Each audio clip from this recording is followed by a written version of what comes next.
Some of you may have met me before in workshops or classes, and you probably know I never talk about this stuff when I teach. I usually do practical workshops.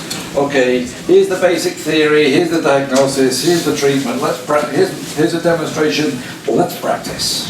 That's how I like to teach. So it's a bit unusual for me to be doing this kind of theoretical stuff. But I do have this background that's a bit weird, because I have a degree in philosophy and I was really interested in all these sciences, and after studying sciences and not going to medical school because I don't believe in the biochemical model as a sufficient model to explain health and disease. Therefore I went off and studied acupuncture and found that wasn't an adequate model either, but at least it gives me tools to do something. So on my continuous search to try to find something, I went off and got a PhD, and I've been involved in research. I've written all these books. My son, who's been raised in Holland, speaking English and Japanese at home and learning Dutch in Holland, right, is going to a Dutch school. And a number of years ago he used the word, I would like to test his knowledge. Do you know what that means? Kind of stuff. And he said the word nerve. And I said, do you know what that means? And he said, well, of course. And I said, okay, explain it, come on. He said, well, you, Dad. Oh, come on, I'm Mr. Cool. I'm not so nerdy. And he just said, think about it. And my life flashed up from there. Christ, I'm a nerd. Oh, God, I never realised. I'm leaving out a lot of stuff here. I'm trying to make it interesting for you, but there's a lot of footnotes and endnotes and references up the wazoo. You should see some of my papers. The paper's that long and the reference list is that long, right? I'm trying to. So if you think I'm not being very clear, lecture us, interrupt us. It's totally okay. Stick your hand up, ask a question. I don't mind. Okay. But anyway, so I because of this nerdiness, I like to teach practical stuff where I can't be nerdy if I tried. I think. Any questions before we continue? Because we're going to start looking at acupuncture and needling very soon. I think it comes up very soon. Any questions? Okay. So I just continue. So I mentioned this idea about timing is really important. It's really, really important in the Neijing.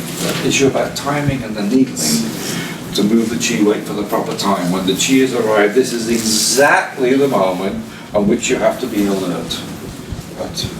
So therefore, you must be able to perceive the arrival of qi. That's very, very important. Okay? Ling Shu Chapter 1, the subtleties of needling, aligning its speed, to understand its comings and goings, emphasize its periodicity. Well, the comings and goings of qi, what's that?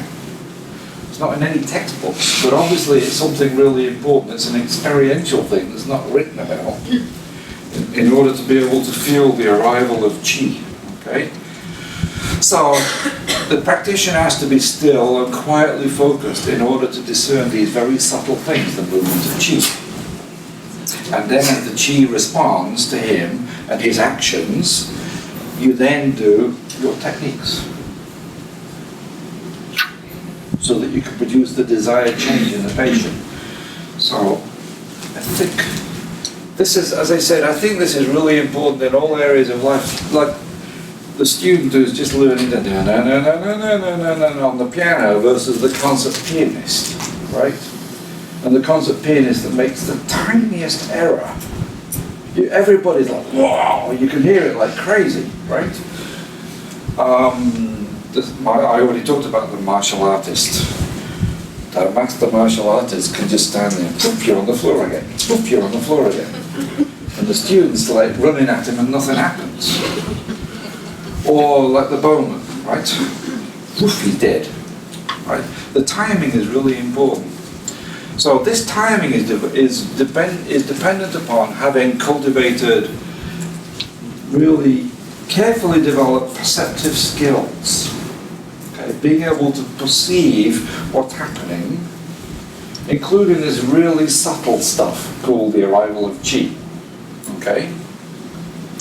And having done it enough times, that you're able to respond in a timely manner. I remember when I was first learning these delicate needling methods, I'd be like, oh, the cheese arriving! I can't do anything when that happens. I was so excited I could make it happen. I didn't know what to do next, and I totally lost it. Right? Now I'm... Oh yeah, okay. So this is to do with the G, being able to make these perceptions and being able to act through repetitive practice, acting at a higher and higher level. Okay? Very important, this. So, this is related to your G, it's this your E, developing this inner state. So, I think this is not to do with the needling technique itself, it's of the practitioner. Okay? So let me make that explicit for you. I studied TCM. My first teacher, my first teacher was an old Chinese fellow who studied in the 1930s, Tin Yao So. Studied in the 1930s, was a very famous acupuncturist in China and moved to Hong Kong because he didn't like the communists and fled the communists. And then he was imported to the US and started the first acupuncture school in Boston. Okay, so he was my first teacher. No theory, do this, it works. Reproduce what I'm teaching you, you'll get great results. My next teacher was Ted Kapchuk. Lots of wonderful theory. And then in the second year we started needling each other. And I discovered every time I was needled, I fainted. And I didn't like it, my fellow students didn't like it, my teachers got really teed off at me. And after a while I thought, how am I ever going to do this stuff? It feels horrible. You stick a needle in me and all I can think is, oh, my nervous system. And then I faint so you pull the needle out. And I only got into Japanese, I only survived as an acupuncturist because Kiko Matsumoto turned up one Friday evening, having moved to Boston a few months before, and somebody had met her in a bookshop and said, oh, you're a Japanese acupuncturist, come and give a lecture on Japanese acupuncture. She turned up at the school, she's lecturing this stuff, and then she says, oh, let me demonstrate needling, and I ran out like a stupid fool that I usually am, and said, needle me! And I didn't faint. And I thought, oh, I'll do this stuff. Feels better. So, anyway, I have a background in TCM. I understand what the literature says, and I'm going to try to explain something of the difference of TCM style needling and Japanese style and classical style needling. I'll put them in contrast a little bit. But it starts with these passages in Nanjing chapter 78 and 80, which talks about you got to get the chi to arrive, and then you insert the needle. You've got to get the chi to arrive by preparing the point. You find the point and you do things to the point. You squeeze it, you push it, you flick it, etc. The chi arrives. When you feel the chi arrive, then you insert the needle. Okay? So here we go. Those who know how to needle rely on their left hand. Those who don't know how to rely on their right hand. Okay? This is repeated in Nanjing 80. As soon as you feel with your left hand that the chi has arrived, then you insert the needle. And in fact, Nanjing 78 is talking about this as the quality of the superior practitioner. The superior practitioner feels the chi with their left hand. It's not the patient. It's explicitly the practitioner that should feel the chi. Okay? So, this feeling of the chi with the left hand is associated with the arrival of chi and de chi. Those that you can see, the arrival of chi is this Chinese term, chi ji, and the de chi, as we all know, de chi. Okay? I'm going to try to explain the difference between these two, or similarities between the two. Okay? And this initial arrival of chi is not to do with the needle insertion manipulation, but to do with the practitioner having developed certain kind of state so that when they touch and palpate, they're able to create a change so that chi arrives and be able to feel the arrival of chi. That is not very easy to do. Denmei Shudo in his book said it took him 30 years on his own to figure out how to do that. And I know most of you don't have 30 years to wait. Right? So it's not very, it's a bit off-putting. In a recent lecture, Denmei Shudo described how there's beautiful needling techniques and said, oh, but it's going to be 10 years before any of you can do it. And then he saw the look of horror on everyone's faces and he says, oh, probably some of you are good enough that you can do it in 5 years. It's still a bit off-putting, but I'm not saying this because you shouldn't study that. You should study these systems, but I want you to understand this is not something you can just do. Your imagination is simply not enough that you've done it. Okay? So, we'll come back to this Dutch again in a moment. So we've got this idea that chi arrives before the needle is inserted, and this is to do with point location. Being able to find, this is what Denmei Shudo, how they describe Nanjing 78 and Nanjing 80. Denmei Shudo and Wang Jui, the author of, what's that book called? Applied Channel Therapy. Applied Channel Therapy, yes, which is also a very nice book. Denmei Shudo's book, Introduction to Meridian Therapy, both very good books. They both describe this passage in Nanjing 78 and 80 as referring to the art of point location. Knowing how to touch in such a way that you can create a change at the point that the chi arrives. Okay? And it's also something to do with the nature of acupuncture points, because the acupuncture point, Ling Shu chapter 1 has a definition of what is an acupuncture point. And it says it's the place where chi of Shen or Shen Qi or whatever you call it. But this term Shen Qi, you shouldn't imagine in our Western understanding of TCM what the term Shen might mean. But this time in the Neijing, the term Shen Qi just means the good stuff. Your vitality, the good stuff. It doesn't refer to any esoteric thing. It's just an alternative term for Qi. Okay? The Shen Qi, the acupuncture point is a place where the Shen Qi is wandering in and wandering out. And then it says, it's not of the skin, the flesh, the muscles or the bones. So, commenting on this, various scholars have said, Vivian Lowe says, the ability to discriminate a point where chi is moving in and out is the ability of a superior practitioner. And Nathan Sivin, commenting on this, says, contrary to what we might think about the nature of acupuncture points, dealing with, since at least the 17th century, an anatomical body as our model of being alive, we think of acupuncture points as anatomical things. Ling Shu's telling us they're not at all anatomical. They're not to do with the anatomical bits that are there. Okay? This is a whole other discussion about what is an acupuncture point. So the ability to feel when you touch a point and feel the coming and going of the chi is also therefore part of this thing associated with Nanjing 78, being able to find the point and get the chi to arrive. And also how to touch in a way that you can influence the chi in a positive way, that more chi is likely to gather there before you insert the needle. Is this all making sense? You're following this? Mm-hmm. It's not so easy. We can imagine we're doing it, but don't mean you're doing it. Okay? You need to learn how to do things like this, or you spend a lot of years in practice treating a lot of patients, and you gradually start doing it without consciously realizing that's what you're doing. Which is probably what happened with Denmei Shudo. Okay? The arrival of Qi in Ling Shu chapter 1 says that. Okay, this is the arrival of Qi. The arrival of Qi, the important thing in needling is that the Qi arrives, then there will be an effect. And the sign of the effect is like the wind blowing away the clouds, as clear as the blue sky that appears. Okay, that's the arrival of Qi.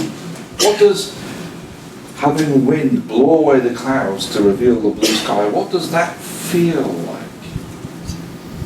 Certainly not throbbing, aching, numb, tingling electrical sensations. Okay. It's a little bit different in the Neijing.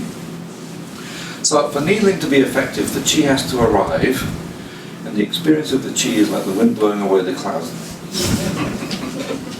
That is what it looks like.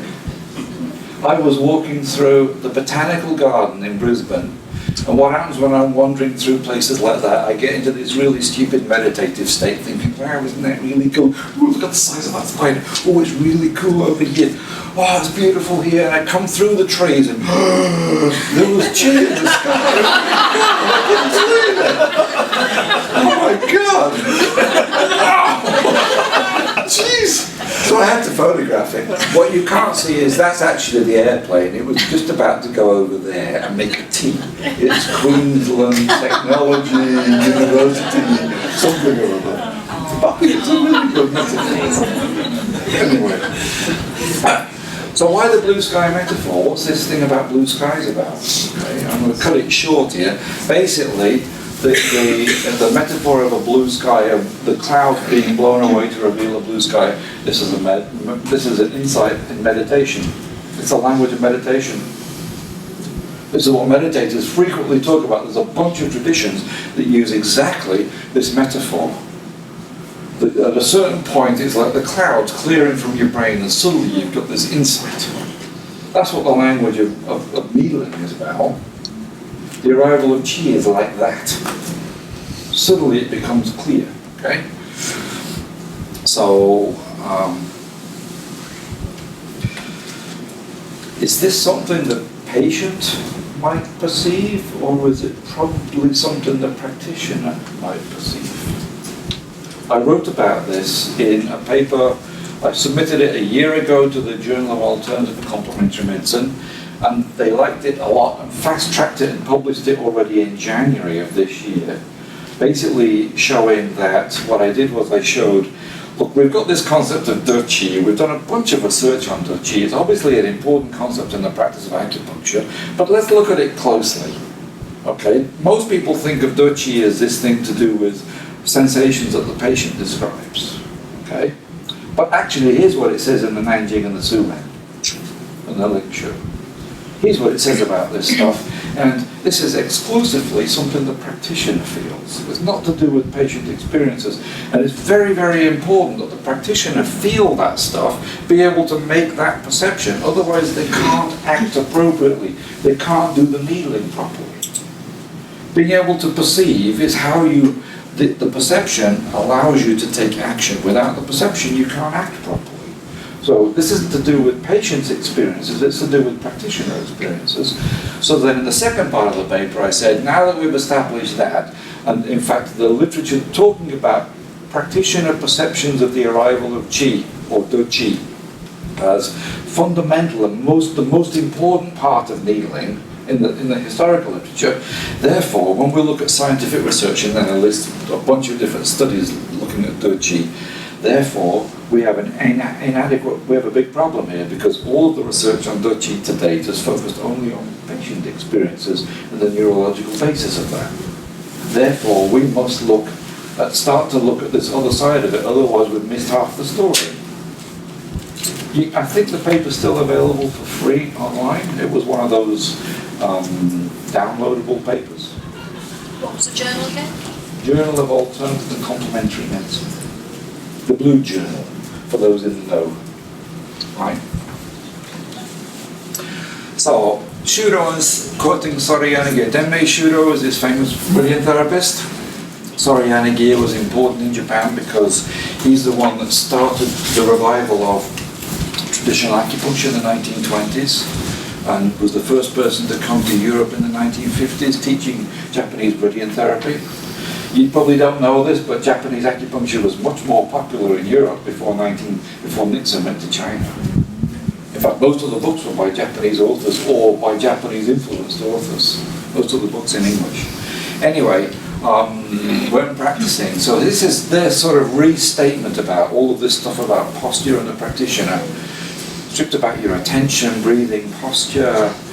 And Mr. Yanagi liked the idea of focusing your Qi down here around ring 6 and sort of half closing your eyes while you're doing the needling, as though you were in a Zen meditation hall, and forget about time and fix all your attention quietly on the needle. You can't go, that doesn't work.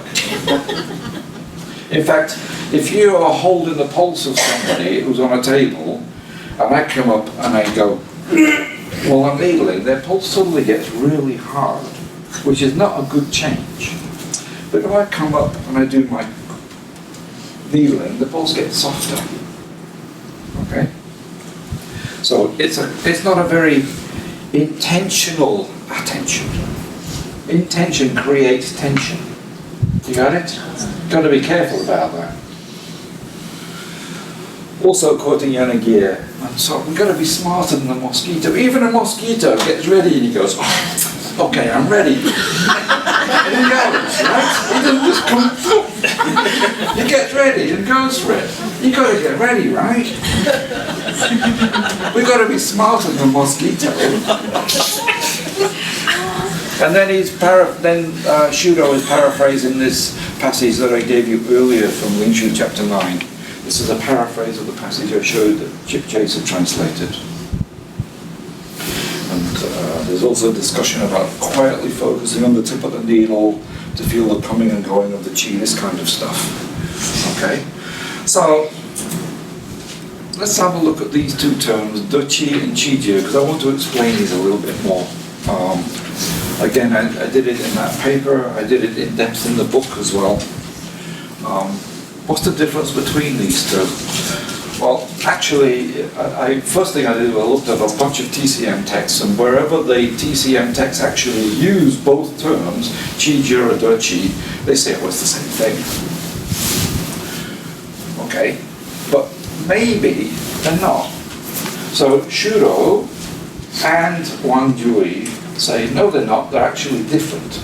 We're going to make a distinction between chi ji, the arrival of chi, and de chi, the obtaining of chi. They say that, and I think it's partly, Yanagir does this in deference to the fact that in the 1950s this needling technique was developed and then adopted in the schools in China, that de chi is something that the patient feels, whereas chi ji is something that the practitioner feels. And then Wang Jui says pretty much the same thing. After inserting the needle, the next step is to get chi. Note here the sensation of getting chi is felt by the patient. There's also the concept of the arrival of chi, which is something the practitioner feels, which is a much more subtle thing. Okay, so we've got a discrepancy between some of the modern TCM texts and then these leading meridian-based acupuncturists saying, no, wait a minute, de chi and chi ji are actually different.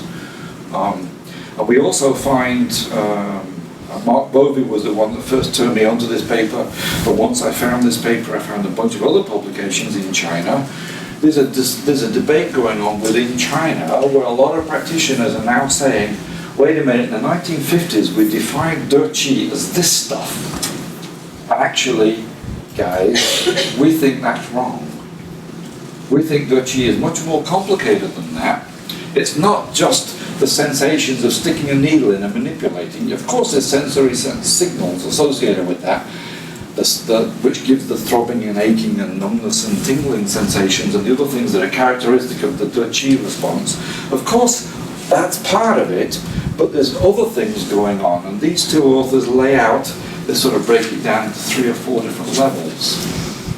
And at the end say, the real de chi, all the other stuff are just signs that the patient or practitioner might experience, but the real de chi is something much more difficult and complicated and subtle. Okay? So, I want to argue something a little bit differently, or put forward an idea a little bit differently than the previous authors. Because in order to do needling correctly, you have to grasp the fact that the chi has arrived so that you can take the proper action. Okay? And get the timings right. So actually, I think de chi is actually a shorthand for de chi ji. You got it? You have to understand or grasp that the chi has arrived, and I'm saying that not because I like this idea, but because scholars, when they translate that term in text before the Su and the Lingshu, where the term de chi is used with reference to needling, and the Nanjing was used with reference to needling, they translate it as a cognitive term, literally, to understand, to comprehend. You have to understand that the chi has arrived so that you can take the next step and do the right action. Okay? So I actually think that De Qi is a shorthand for that. The arrival of Qi is the arrival of Qi, but you've got to do it. It reminds me of that Stranger in a Strange Land, Robert Heinlein. Anybody old enough to remember these strange books? Where you grok it? Remember? Oh, grok it, man. Right? Do. Never mind. So, this is just my speculations on how to understand the difference of these terms. I think that they're both, in a way, they both refer to the same thing, but the language is a little bit different in that De Qi and Qi Jia are something that, in the early literature, something the practitioner experiences. So the idea of patient experiences of De Qi or Qi Jia is a much, much later extrapolation or addition. And I'm not sure what century that starts being described, but it's many centuries later. The earliest literature is the practitioner for both of those. Okay? And I think that the arrival of Qi is something really beyond our comprehension. That's the simplest way I'm going to say it. And you'll see my models, I'm going to speculate a little bit later. I think that because when the Qi arrives, and it's happening because of something that I did in my body when I'm touching, so that when I touch the patient and needle the patient, this thing happens in the patient. And what I do inside my body influences what happens in how the person's Qi responds that I'm touching.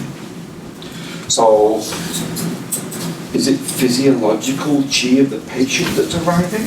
Or is it my Qi? Am I boosting my Qi into the patient? I don't think so. I think something bigger is going on. I'll try to explain that a little bit later. I think it's the Qi that arrives may be partly related to the patient and partly related to me, but I think Qi is a term that refers to everything. It's an undifferentiated thing that we artificially label according to where it is in the body and what it's doing. It's all one thing. So, for example, I wrote another paper published in the North American Journal of Oriental Medicine about how to understand the concept of excess and deficiency, or kyōjitsu Japanese, and the concept of tonification or draining, which is ho and sha in Japanese, right? And what I did was very simple. I said, okay, let's look at how these terms are used in the Suan and Ling Shu, and how the terms are used in the Nanjing. And what we see is that the terms have really different meaning in these texts, because the action that you take with a needle is completely different. In the Nanjing, with tonification, you're trying to fill something, there's not enough, you're adding. You're trying to get stuff in there because there's not enough. When there's a xie in the body, you're trying to drain, you're trying to literally leak it out of the body, get rid of this stuff. Right? The language of needling in the Nanjing is completely different, because the model of the theories of acupuncture in the Nanjing are completely different. In the Nanjing, once you touch and get the Qi to arrive, then you insert the needle. And if you're tonifying, you insert the needle superficially, then you get the Qi to arrive again, and then you push the needle a bit deeper into the meridian, and then you deposit the extra Qi there and remove the needle. Right? Whereas the language of draining is you insert the needle deeper into the meridian, you get the Qi to arrive, and then you pull it back to the surface, you deposit the Qi there, and then you remove the needle. And it explicitly talks about Wei Qi and Yin Qi. So, what is Wei Qi and Yin Qi if I'm able to put a needle here and then put it there, and suddenly it's Wei Qi, it's Yin Qi, but when I take the Yin Qi from here and pull it up to there, suddenly it's Wei Qi. You get it? It's like, what is this stuff? Yeah, if we look closely at the language of what they're describing, we have to wonder, are our nice technical definitions of these things so precise? There's just undifferentiated Qi that we artificially differentiate. So anyway, as I said, you have to do that this is happening. You have to grasp, you have to understand it so that you can perform the next action. And this is something that takes a lot of practice to learn these perceptive skills, and takes a lot of a repetitive practice to be able to get the timing right and the actions right. The same way a pianist. Right? Without repetitive practice, it's impossible to play a piece on a concert performance level. It's not possible. Right? So these are the hallmarks of the superior practitioner. Again, as I said, just to quote you, I said I'd come back to this a couple of times. The timing is really important. So here we have this Goryu again. Following the flow of chi requires consummate skill when inserting needles and error, the kind of spirit. This is something I can know and not explain. The Genju Dachan paraphrases that in a sense, talks about the mind of the physician. There should be no desires, only a receptive and accepting attitude, and then the mind can become a Shen spirit. The mind of the physician and the mind of the patient should be level, equal, in harmony, resonating, following the movements of the needle. So this is the language of needling. And again, whether meeting it or following it by means of one's attention, you harmonize it.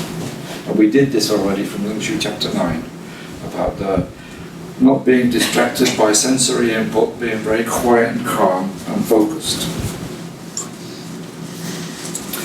So this is probably attempts to try to describe, now that we've established in the Nei how you get chi to arrive is by welcoming it with your I.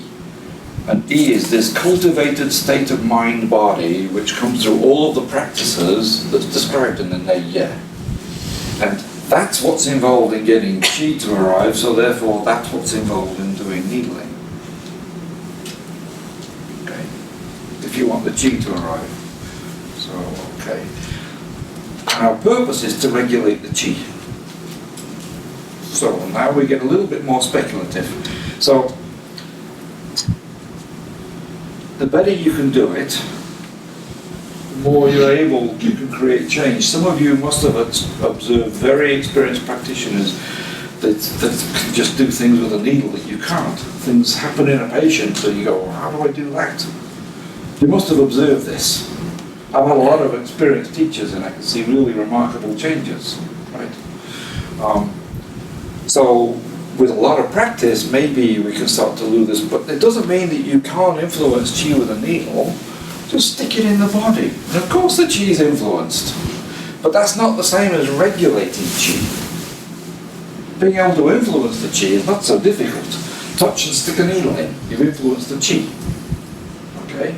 But the language of needling isn't about being able to do that, it's about all these other things. And in the Neijing and Nanjing, the language of needling is about these more subtle aspects. So the difference between these two is the stage of development of the practitioner. So I want to look at this again. I gave you this quote from Zhuangzi before. Don't listen with your ears, listen with your mind. Don't listen with your mind, listen with your chi. We already talked about this. Sort of 3 stages of development of your perceptive and acting abilities. Okay?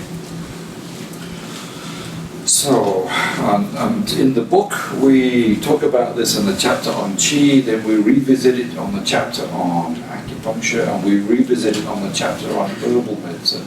And we speculate about beginners, practitioners and intermediate and superior practitioners. And then we also in the book, which I'm not going to do today, speculate on what kind of chi might be accessed and how it works at different levels and so on. It's a bit esoteric, that stuff. But anyway, a relative beginner is listening with their ears, gives you limited information. Listening is just a metaphor for perceiving. Okay? We're not literally talking about just your ears. Okay? This is the work of the beginner. Everybody can do it when they start. And here I translate I as intention. Everybody can do it. And this is where you start. You've got your intention to do something good for the patient. Okay?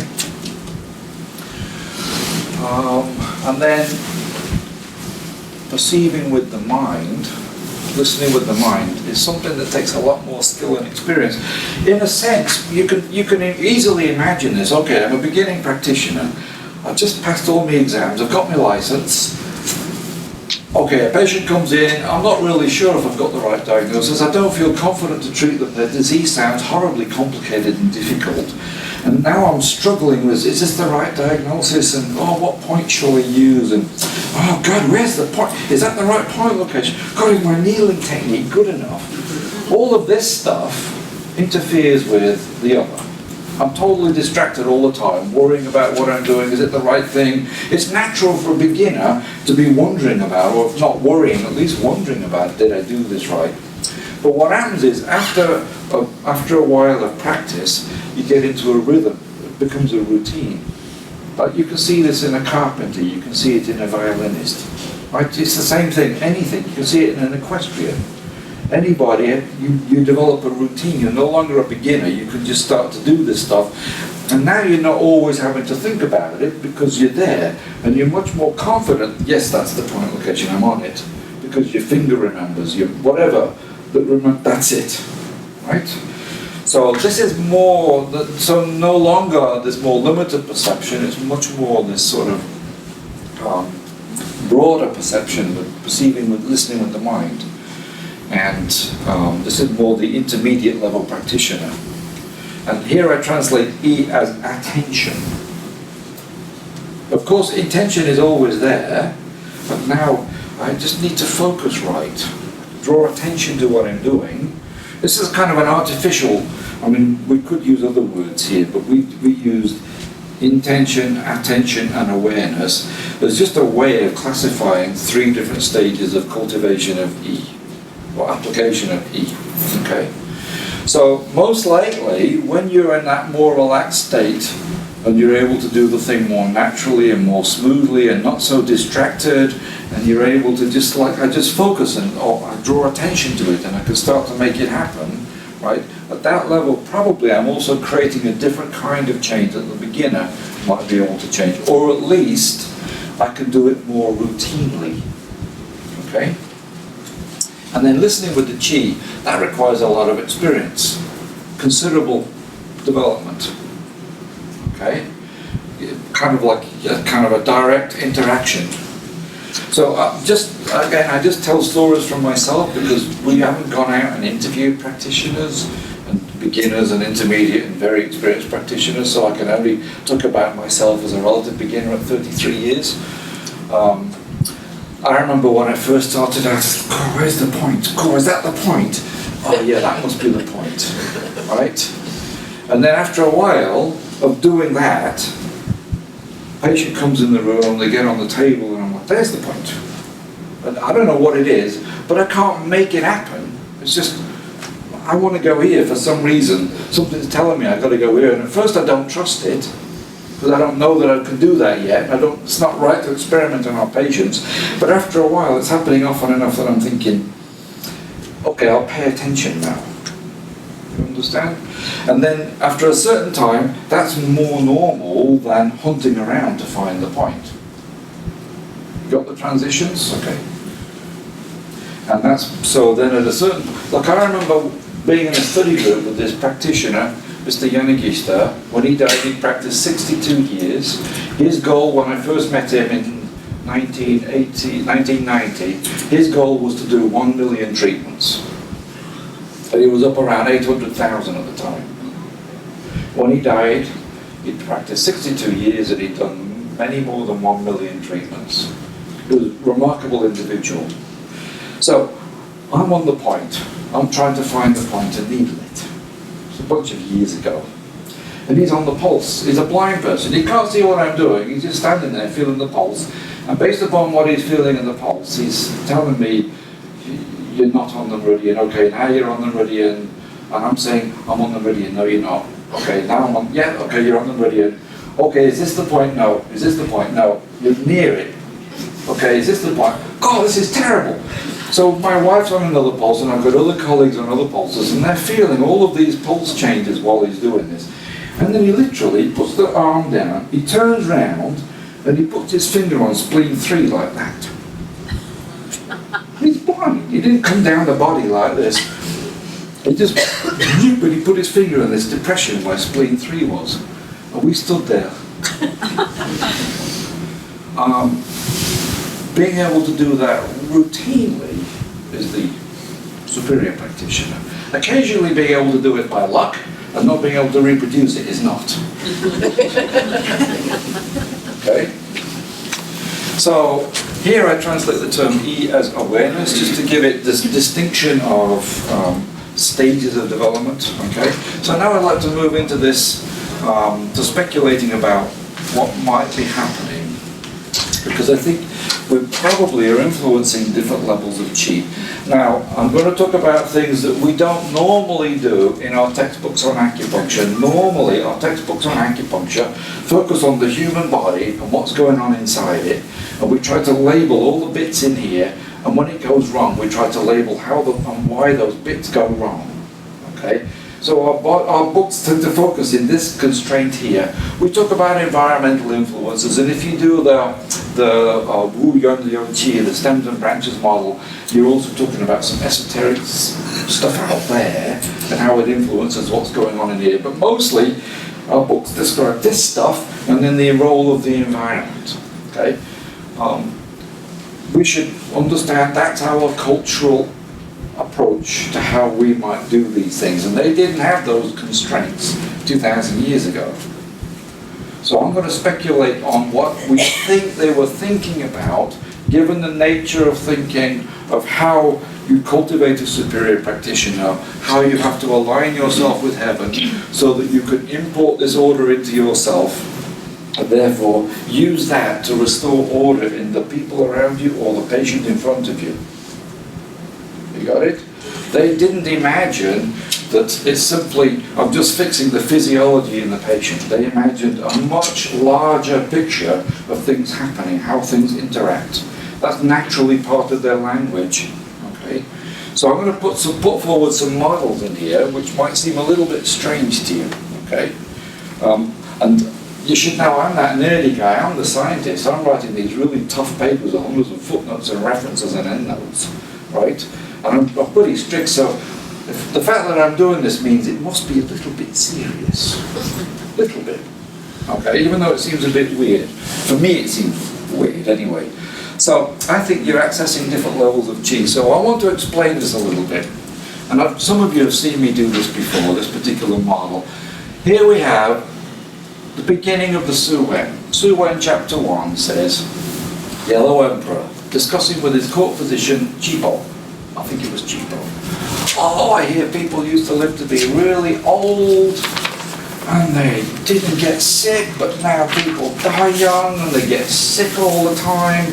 And I, as the emperor, we need to do something about this. What can we do and what's going on and why? And then Chipo's response is, oh, well, yin and yang and the Tao and heaven and earth and not following the way and losing your way and bad habits and too much sex, too much alcohol. They literally mention those two. Although it's not clear whether it's too much sex while drunk or both separately or together. It's not so clear, but they do mention the two. Okay? And then the rest of the Su Wen and the Ling Shu and the Nanjing and the whole medical tradition is a response to that initial question from the Yellow Emperor. When people have lost their way, what can we do to restore it? And the answer is, if you're properly in the way, following the way, in harmony with heaven, etc., when you're fully balanced, you don't get sick. That's the underlying core model in acupuncture. I think all of Chinese medicine. So this is my simplistic representation of that. Here you have the functional systems, including all the Zhang Fu. They're balanced, they're circular, they're balanced. And when they're balanced, they produce and do all the stuff right. And then the meridians are balanced. Okay? They're circular, there's no excess or deficiency. And then your vitality is, and you don't get sick. Okay? We'll come back to this. Actually, I would say that this idea in Ling Su Wen chapter 1 is an expression of the Yang Sheng ideology which preceded it. People have been trying to create this state of this ideal state of the body by doing Yang Sheng practice methods, including the descriptions that you find in the Neiye. But then a lot of people are just falling apart. So what do we do about it? Okay? So here's that healthy state again, just in terms of meridians and organs. And remember my description about the term Jingmai. the basic function of the jingmai is to regulate the stuff that goes on in the body. You balance that, you balance that. You got it? So here we have a patient. The typical patient doesn't come in glowing like that. They come in looking really disordered like this.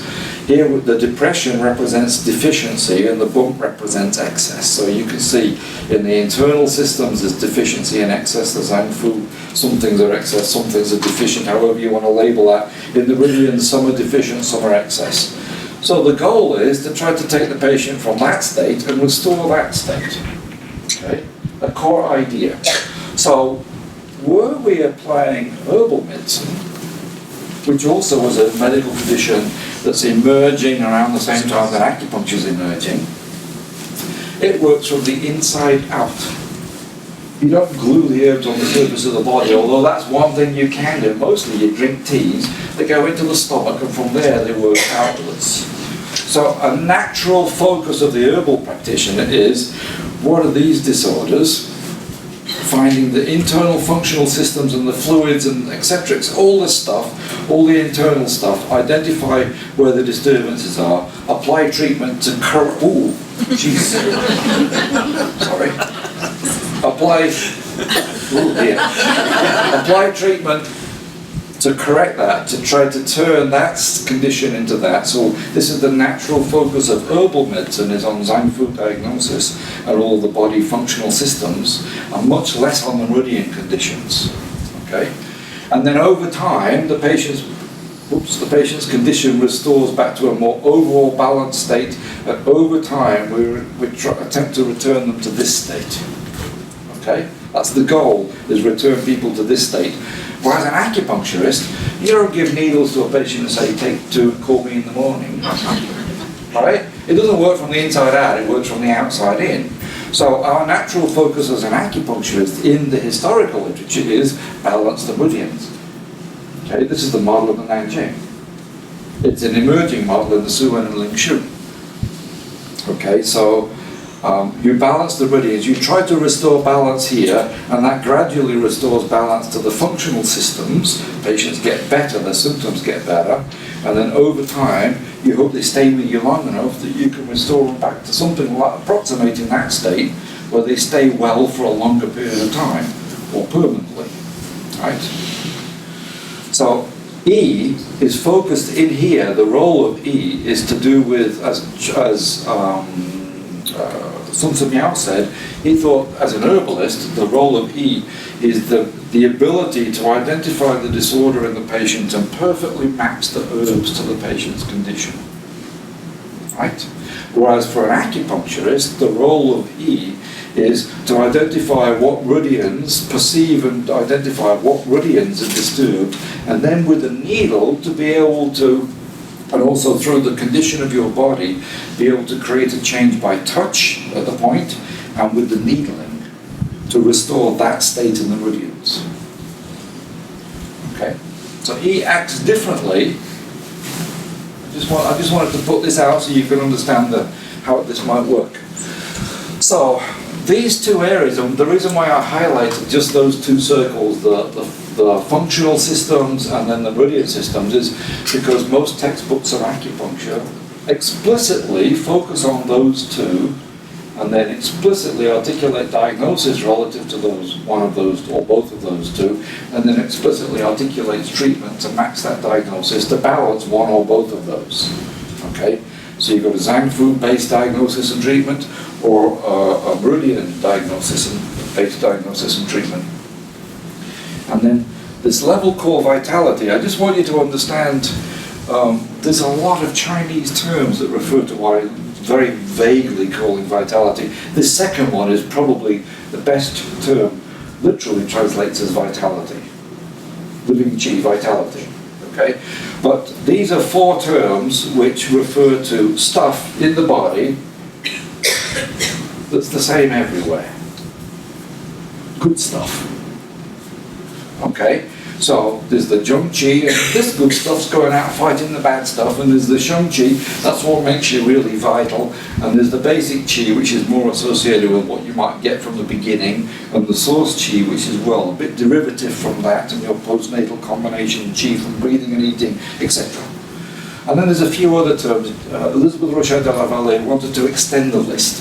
She says, when you talk about this undifferentiated Qi in the body, there are several other terms in Chinese that you could use that refer to stuff in the body that's everywhere the same. Okay? But if that gets stronger, it has a positive effect on the levels below. So, doing breathing and good posture restores balance to that, for example. So, and then there's, just to expand this model a little bit further, we've seen that in the Neijing, in the pre-Neijing literature, the role of the mind is very, very important. We cultivate the mind. Literally, this is the art of the mind. There's 4 chapters in the Kwanzaa related to cultivating the mind, and one of them more explicitly related to cultivating the mind in order to cultivate Qi, Jing, and Shen.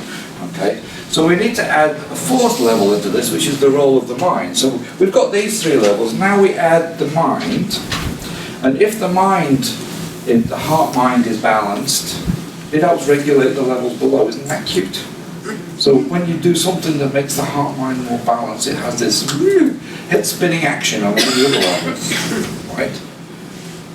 So this is the way, I think this, something like this is how they had envisioned the body and the different systems in the body. The mind directly influences the Qi. In fact, in the end of the chapter on restoring on Qi, and restoring order and health in Chinese medicine, well, we've done an extensive survey of how the term Qi was used in the pre-medical literature, how it started to be adopted in the early medical literature, how it was then adopted in the Neijing and Nanjing, how they used this term, why they were using this term, right? And so that required that we look at a very broad scope of the use of the term Qi across a wide range of literatures. What we noticed was, and I hadn't thought about this before, as I said, I'm a bit nerdy and I'm a bit focused on more concrete things, so I don't tend to focus on things like this very much. But what we noticed was that actually, except when the term Qi is used as a cosmological concept, oh, everything is made of Qi, right? That kind of cosmology concept, except in that concept, in that context, virtually every time the term Qi is used is in relation to how we experience the world. Which led us to say that actually you can't talk about the mind, you can't talk about Qi without talking about the mind. They're intimately interwoven, somehow. Okay? So therefore I would say D and C are very closely linked. So this is my efforts to try to explain the early Chinese models and theories and so on and how they were putting things together. But actually this doesn't exist in vacuum. They saw heaven, person, earth. That's a fundamental concept. In fact, the I Ching dates from somewhere between 7 and 900 BC. It's several centuries older than Confucius. Confucius was writing commentaries on the I Ching. It's really, really old. We don't have originals, but we know it's really old. Okay? It's a very important idea, heaven, person, earth, that we are a product of stuff going on in heaven and earth. So therefore, we need to add ourselves into an environment, because this is how they imagined that the body, by aligning the mind and calming the mind and aligning the body and doing these things in the body, we can now align ourselves with heaven. So we need to put that in here. So I'm just going to add this in here, extend it to the 5th level, the environment, which in Chinese terms is heaven and earth. Okay? And the model is very simple. That regulates this, which regulates this, which regulates this, which regulates this. It's a hierarchical system. You're trying to create a state of mind that you can actually access stuff out there. This is very explicit in the early Chinese literature. So this is basically saying the same thing here. So if you're able to access that by aligning yourself in the correct way, you're able to create this natural, the Tao, if you will, this natural action without doing anything to create the action. Just being there creates the action. If you're able to, this is the Wu Wei concept, right? So therefore, in principle, the superior practitioner is one we think that probably is able to get that kind of alignment with the natural way of things. Literally heaven and earth, but we could just say the natural way of things. There's a kind of natural order out there, and if you can align yourself with that, it's easier to help apply that and restore that kind of state in a patient as well. This is certainly what I think they were saying in the Neijing, Nanjing, and so on, certainly the Neijing. So this is by restoring order in yourself, you can export it to the patient. So let's look at a model of this, okay? Now I'm going to look at environmental heaven, earth, chi stuff. Yuan chi meaning not the stuff that you get from your parents, but literally the stuff of which everything is made. There's multiple cosmological speculations on this. This is the original chi, if you will, okay? And then you have the stuff of the mind, the chi, different states of chi associated with that, and then you have the vitality and different forms of vitality, and then you've got another level in here, the meridian system and the points, and then you've got all the functional systems inside the body, etc., etc. And these are obviously environmental, non-physiological chi, stuff out there, not to do with obviously what's going on in here. And these are probably more to do with how we interact with the environment. So I call it interactional non-physiological chi. And then the stuff going on inside the body is your physiological regulatory circulatory chi. The stuff going on inside the body. And the model is very simple, that the higher levels help regulate or enhance and regulate the levels below. And we think that probably the early Chinese were thinking along these kind of lines, okay? So this is, again, as I said, it's a bit speculative. We had fun with this. I hope it's interesting for you guys. So, the beginner who has intention to do something. Okay, I've just got out of school, I've got a needle, I've got a patient, let's do it. Okay, I stick a needle in. Obviously I'm going to influence the physiological systems. I'm needling the meridians. Obviously I'm influencing the meridians. But I'm not yet there in terms of how to understand all of the stuff that goes into how to do a treatment properly, the best way of touching, the best way of doing this, how to interact with the patient, and the ideal way to influence these changes in a patient. This takes time to cultivate. So therefore, just as a simple idea, the beginner tends to routinely create change only in these three levels, and less in here. And maybe occasionally, sometimes something happens in here, you get a patient that comes in, and boom, something weird happens that you can't explain, but you can't do it on anyone else. I remember a number of years ago I had a patient come in. She was coming in for chronic pain. I've been seeing her for, I think, something like 2 months already, and her pain was definitely getting better, but she liked treatment, so she kept coming for treatment, and the insurance was still paying for treatment, so she kept coming for treatment. That's an important thing to remember. And one day I'm needling her, and while I'm needling her, I feel something really different. And I look at her, and she's looking at me like, what the hell is that? And I thought, well, okay, I'm not going to talk about it, I'll just try not to be distracted. And at the end of treatment I said, she said, yeah, I felt that too. She came back 2 weeks later and said, it's gone. And I said, what's gone? She says, that depression that's been sitting on my back for 17 years, it's gone. It started when you did that needling on that point. Oh, let's do it again. I can't. I don't know what I did, it just happened. Right? So it's not that beginners can't also create changes like this, it's that you can't do it routinely. Right? Yeah, it's natural. You're starting out, you can have a different level of influence. The intermediate practitioner is able to influence more levels of change in a patient. Much more likely to create change in the patient's mental state very easily, the vitality, etc., They're able to create more concrete changes then at these levels through repetitive practice, this higher cultivated state of the practitioner. All of these things, gradually, you can create a different kind of change in a patient. This is one of the reasons why it's better we don't have students doing our clinical research. Right? It's better we have at least intermediate practitioners doing the treatments in clinical trials. Right? Not good for students to do it. It's interesting, but it's not our best way to put our best foot forward, is it? Ideally, we could find one of those extremely rare individuals, and I don't think there's too many of them, to be honest, that's doing something really weird and different, that when they needle, something really different is happening. Have any of you been to practitioners and had treatment from people who've been doing it for decades, like 50 years? Some of you? So when they needle you, I mean, obviously your expectations influence what you might experience or what you think you might experience. But I remember being on the table in a clinic in Tokyo. This blind practitioner had been practicing close to 50 years, and he was really obstreperous. Is that the right word? He was pretty.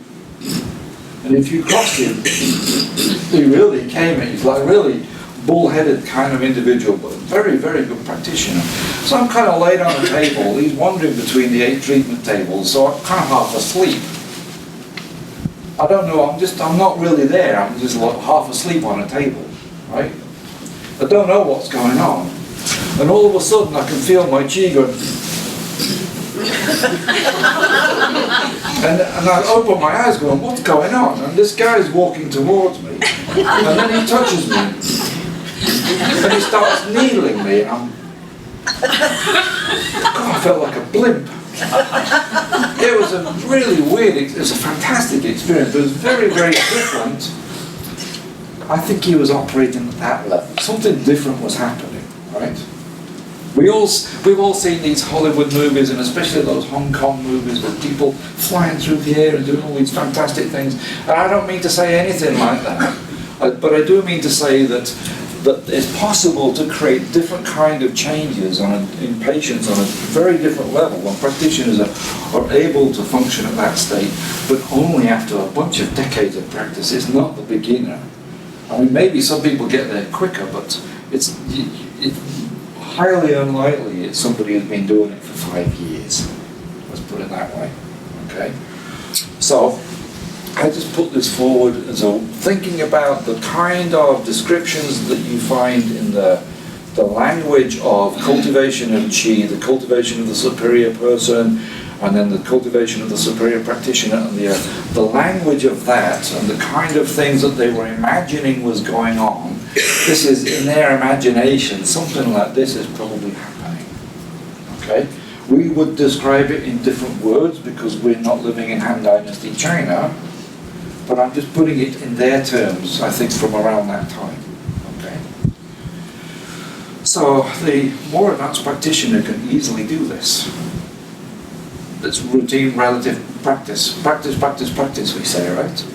Those of you who've been doing martial arts, you've been doing your Tai Chi, your Qigong, your Aikido, especially some of the Japanese martial arts, they're really tough about this. Practice, practice, practice, right? And if you haven't done your practice, they know immediately, because you simply can't do it, right? So, being able to, having that kind of ability is fantastic when you get there, but the problem is, that's great if you're there already, or you're getting there, but what about the beginner? Also, and at that level, especially that level, this kind of superior practitioner, the therapist is the therapy. That was the beginning of my lecture, right? The therapist is a therapy. Cultivating that state is able, with effortlessly, create change. You can just do it without struggling to do it. Okay? So, now that I've got grey hair, that means that the others in the room have got grey hair and been practicing a few years. You have to pay more homage to the rest of us guys. Right? You understand. But the issue is, most people are not functioning at that very high a level. Most people are working with relative beginners or working up through that intermediate stage. So, therefore, how do you create order and restore order in your patient?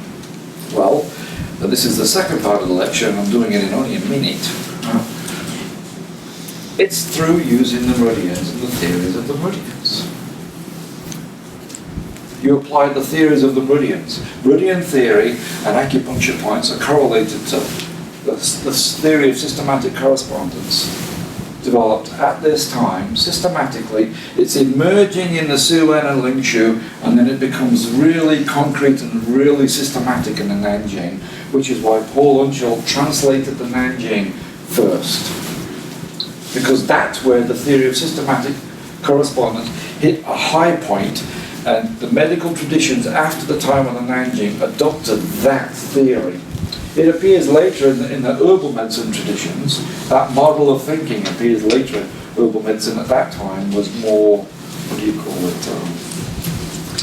It wasn't very theory-driven, shall we say. It was much more pragmatic. But the theory of systematic correspondence with the correspondences of yin-yang and five-phase and the interactions of yin-yang and five-phase and how you might tonify metal to reduce wood. All of this kind of very simple logic, right? Or you tonify earth to strengthen metal, right? That's the mother points, tonification points, this kind of idea. This kind of logic is explicitly articulated because this is what you as a beginner can do. Use the logic of the theory of systematic correspondences, use the correspondences, do the best needling that you can, and you can still create a regulated change in your patient. You can still restore order in your patient, as opposed to just needling where it hurts, which doesn't really restore order in the patient, it just relieves pain. And the Neijing and Nanjing are very clear. They didn't like that. They thought that was the work of this inferior physician. Although they do pay homage to it a little bit. Suen chapter 27 describes something like 30 different patterns of back pain, most of which are incomprehensible to us as modern practitioners. But they take back pain and they differentiate it into something like 30 different types and the kind of things you can do for that. But it's not so clear. Most of the literature focuses on applying the theories of systematic correspondence, applying the diagnostic methods associated with those, being able to identify patterns, and applying the right techniques to match those patterns to restore order in the patient. That's what most of the literature is focusing on. Okay, so this is a very I would argue this is specifically why the Nanjing realized this stuff about needling in the superior position, it's really damn difficult, and no one can do that as a beginner. We need to have a systematic way to get beginners started. Therefore, they articulated the theory of systematic correspondence in much more depth and detail, so it would be easier to get started. Okay? And therefore, what I'm saying is, this is why these theories developed the way they did. As rules for the practitioner to help them implement and create change in the patient. So at that level, when you pay more attention to the theories, the therapy tends to have more importance because you have to pay attention to the details of the therapy while you're cultivating and developing experience to become a better practitioner, and then eventually the practitioner starts to become more important than the things that you do or the details of how you do it. Something like this. You're all nodding your heads and looking at me like, I'm not sure what that means. I usually encourage people to ask more questions, and not many hands have gone up asking questions, so I'm not quite sure what to do about that. Anyway, so gradually over time, using these guidelines to help us get started, which is what all the textbooks are about. You have the guidelines to get started, then gradually you develop the skills. We begin as therapists delivering the therapy, and in order to become better at this, we should become therapists as therapy. That's my message. And I think this is a clear message from the time of the Neijing and the Nanjing.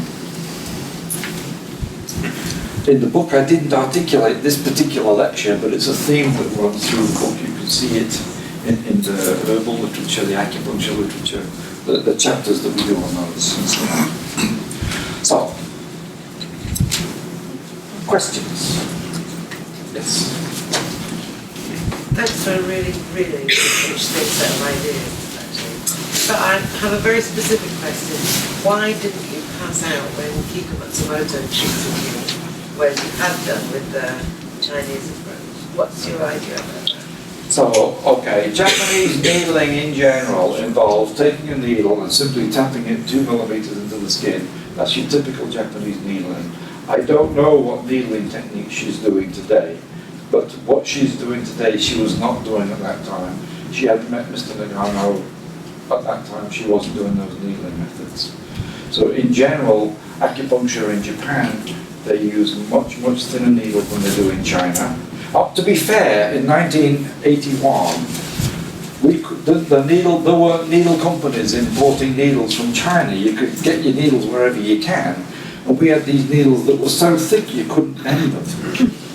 And those were the ones that were making me go. It was really horrible being needled with stuff like forks. Really thick needles, right? She turned up with these super thin needles from Japan, which are a third of the thickness or even less of the needles that they were using for the Chinese acupuncture, and tapped it 2 millimeters into large intestine 4. There's no sensory stimulation, and the art of doing it properly is no pain whatsoever. There's a chapter 1 in the Ling Shu which describes the art of needling. Also talks about, in talking about tonification techniques, it mumbles, it says something about mosquitoes. And mosquitoes, something to do with mosquitoes is important for tonification. Okay? Well, in Japan they say, well, what is it about mosquitoes that's important in tonification? Well, usually when a mosquito bites you, you don't feel it when they go and stick you.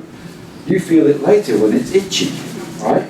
So therefore, maybe it means painless needling. So therefore, sensationless needling is possible, even better. No sensation, the needle goes in, don't feel anything. So therefore, when she needled me, I didn't faint. I didn't want that sensation, I was hoping she wasn't going to do it. Other questions? Yes? Stephen, is that you as a young man? Yeah, this was me at university. My hair was down to here, and I was applying for a visa to the US, and I thought, well, they need a photo. So I tried to tuck it away back in here, but it didn't work. And they called me for an interview, and I had to shore it all off.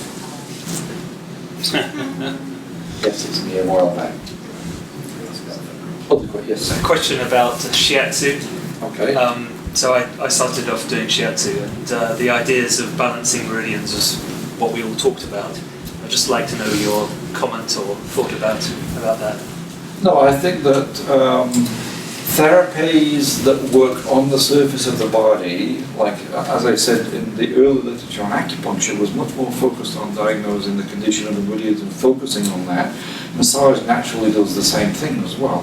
You're working on the surface of the body, and there's a theory to guide you for working on the surface of the body. You've got the meridians and the theories around the meridians. So it's natural, there's a bit of a fit between these early acupuncture theories and shiatsu practice. It's kind of natural.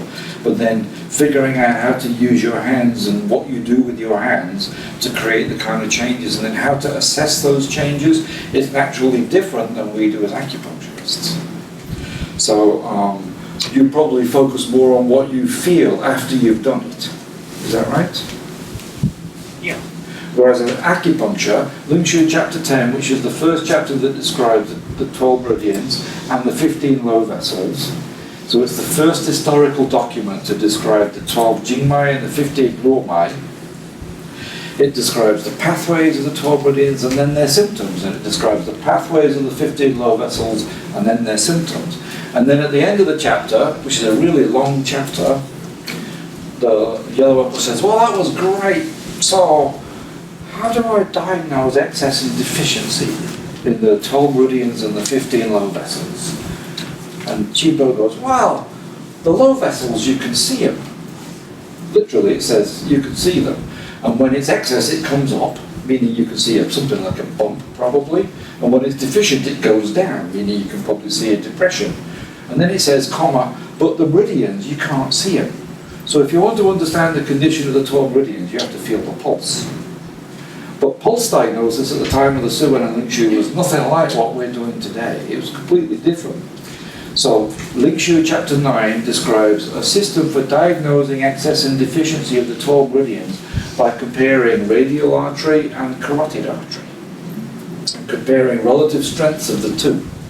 Right? I don't know anybody that's doing this. It's very difficult to do. Another chapter in the Suwen describes feeling 3 positions here and looking at 3 areas of body cavities. And then a chapter in, there's another chapter in the Suwen, I think, that describes palpating pulses on the head, and pulses on the torso, on the legs, and on the arms, and comparing all these different arteries that you can palpate. Nobody's doing that because Nanjing chapter 1 said, wait a minute, we have all these systems of pulse diagnosis, but actually what we're interested in as acupuncturists is the meridians. And to understand the meridians, we should palpate the pulses that reflect the condition of the meridians. And since all the 12 meridians are a continuous circuit, and they happen to run through here, why don't we focus all of our pulse diagnosis only here to understand the condition of the 12 meridians? And there begins pulse diagnosis. So the answer to your question is, as an acupuncturist, I look here to understand did I do it or not. Whereas as a shiatsu practitioner, if you're massaging something here that you felt was kyo, when you finished, you probably check here, is it less kyo? Is my guess. Yeah, or channels. I'm probably less on the pulse. Something like that. Thanks. But there's a natural overlap, which is why in Japan, acupuncturists, when you go to school to study acupuncture, you usually get your acupuncture license and your massage license. You learn both. Yes? David, what do you see as the implications for education and practice? Right. So this is I wrote a little bit about this. I published I couldn't hear the question. what's the implications in regard for education. That's the principle of the Northern College, so it's a good question. You can understand the question. I did write a little bit about this, I think, in an article in JCM recently. I think that it's important that we teach the technical skills for our students. They have to learn where are the points, what are the theories, how do you do all your diagnosis and so on, how do you do your needling. But I think our students need to have also more awareness of these other aspects of practice. Not to say, now do this, because you can't if you're a beginner, but to be aware that there are these other things, that continuing education is really, really important, especially hands-on learning, practical education to develop your skills. Very, very important.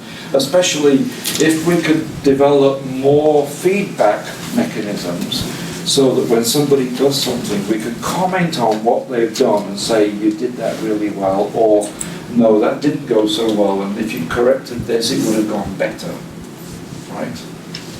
In the 20th century in Japan, especially after the Second World War, after MacArthur took over in Japan and instituted licensing and standardized education, then for the first time in almost a century, the government was taken out of the regulation of acupuncture. They only regulated the entry-level education, right?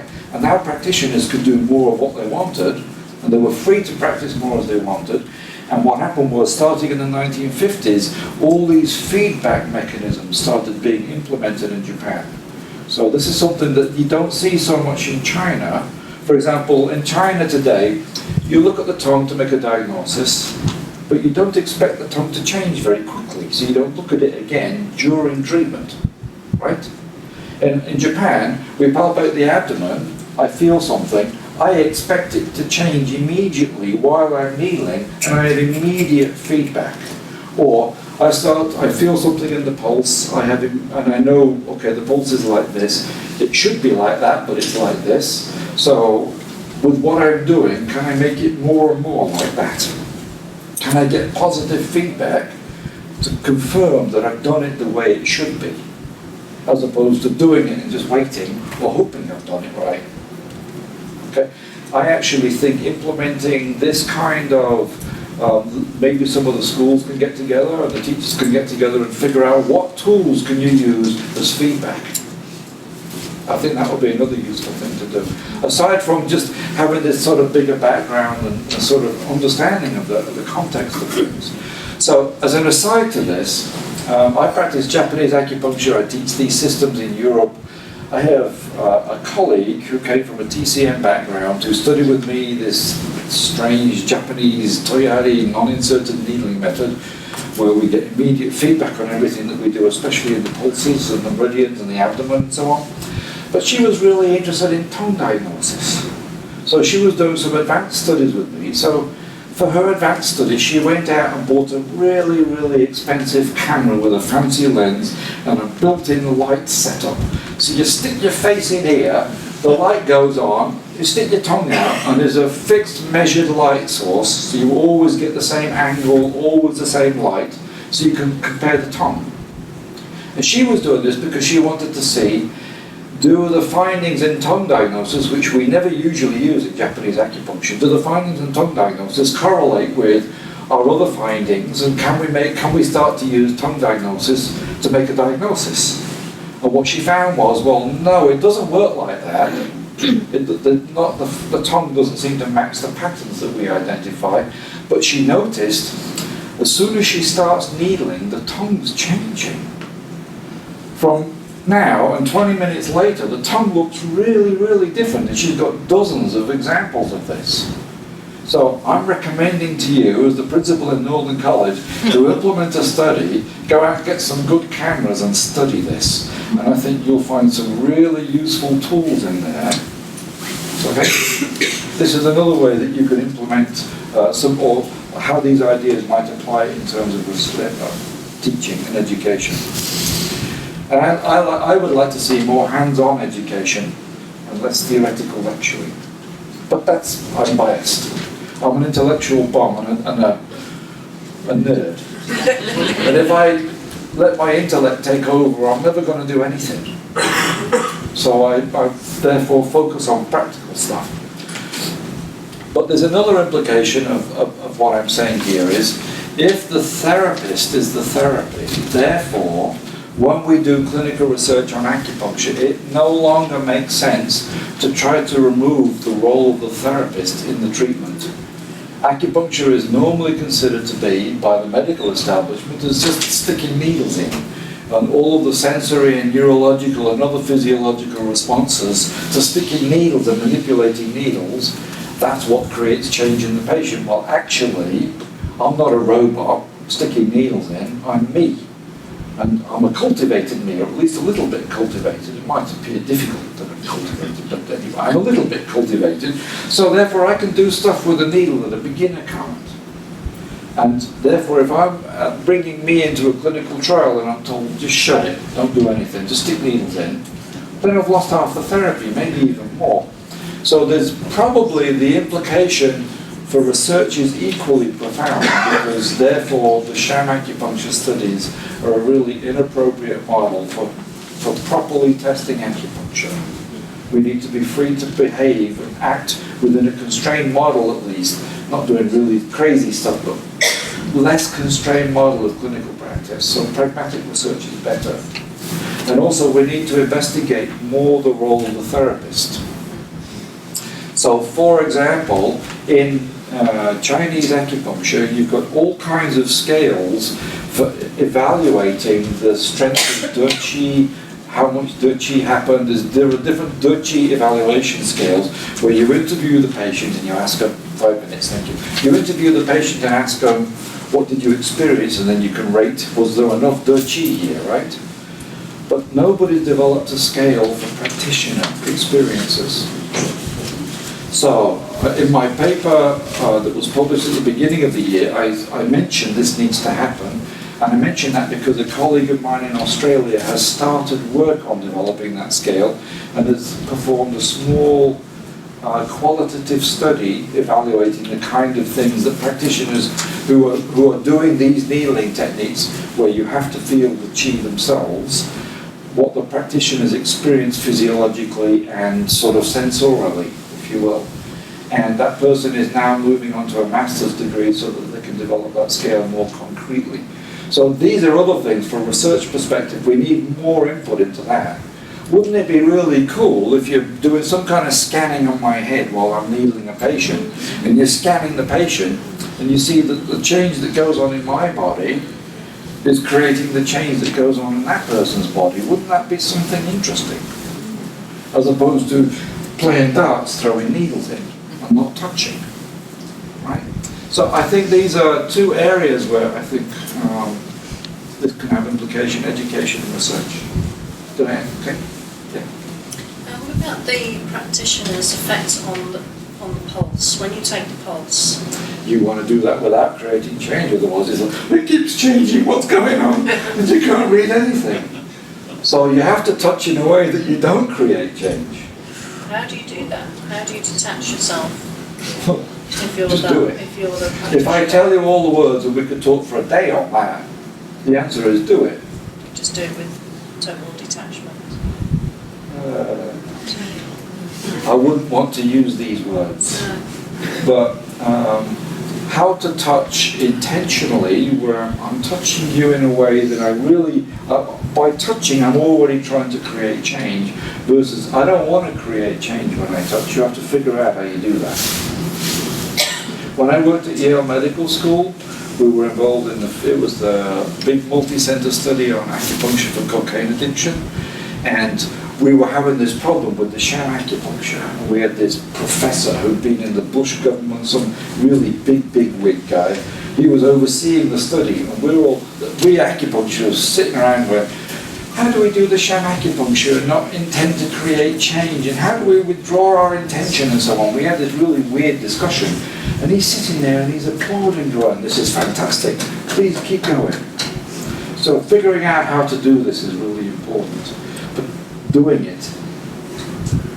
Right? So literally, the practitioner is having an influence No. on the pulse. No, I don't create inputs on the pulse unless I intend to. That's what I mean. So unless you can distinguish between what you're doing when you're taking the pulse and when you're not doing that when you're taking the pulse, therein lies pulse So taking. this is where having feedback can be very helpful, That's where maybe. you get Somebody consensus. that's feeling the pulse while you're feeling this pulse, and when you touch, what happens? Okay, there was another question over here. Yeah. There was an article in the GCM where I think it was Volker Schied who commented on those famous trials in Germany Okay. with, that involved a lot of people, and it was acupuncture trials for different conditions which were ordered by the German health system. And he said that according to those trials, there were some practitioners who consistently got good results, and there were some practitioners who got consistently mediocre results. But there was no correlation either, with anything, neither the style of practice, nor the sex of the practitioner, nor the years of experience. So it may be that very simplistic things like that are not the only things we need to be looking at. Somebody who's been doing meditation for many years may be at a starting point that's more advanced already. For example. Oh, I think we have time for one more question. Yes. Didn't we agree this morning that the practitioner didn't have to be well or balanced? Did we agree that? The practitioner. Didn't have to be balanced or healthy or well? Yeah. So. Did we agree that? Well, we talked about it. Over breakfast we were chatting, and he said, Ron said something about, I think it's really important you have to be really fit and healthy when you're treating patients. And I commented, well, yeah, but I have the teachers in Japan who are blind. And the reason why they're blind is because they have this serious disease, one of the symptoms of which is they ended up blind, and they spend the rest of their life struggling with these health problems. But they're amazing practitioners. And in fact, I also have this observation that sometimes the best practice, really, really good practitioners are people who have had really serious disease, so that they get an insight into what's going on with patients that's really different. They really understand the suffering of the patient differently. So, yes, it's better to not come in and treat patients after drinking 6 pints the night before. I totally agree. It's better if I've got running diarrhea that I don't try to concentrate. I'm dealing, right? Now you're being silly. No, and if I'm really sick and I can't concentrate right, or if I've got an infectious disease, for sure I shouldn't be in the clinic. But I think we shouldn't rule ourselves out as viable, good practitioners just because we may be suffering from something. Like we have life happening. We shouldn't stop practicing because life happens. We should find our way through that, and sometimes we need to take a day off, for sure. But just because I have some illness, unless I want to take time out because I want to recover from my illness, that's another story. But unless it's something like that, I think we should keep practicing. I don't see why not. I think it's more to do with the general health. Yes. And keeping healthy to treat your patients Yes. rather than the illness. Exactly. We have a kind of moral obligation, if you will, to not be drinking 6 pints a night, to try to eat a bit better and get enough sleep and not get stressed out and fighting with everybody all the time. We should be more we have a kind of obligation to try to keep this in a better condition, if you will. Yes, I agree. We're done? Phew. Well, thank you for seeing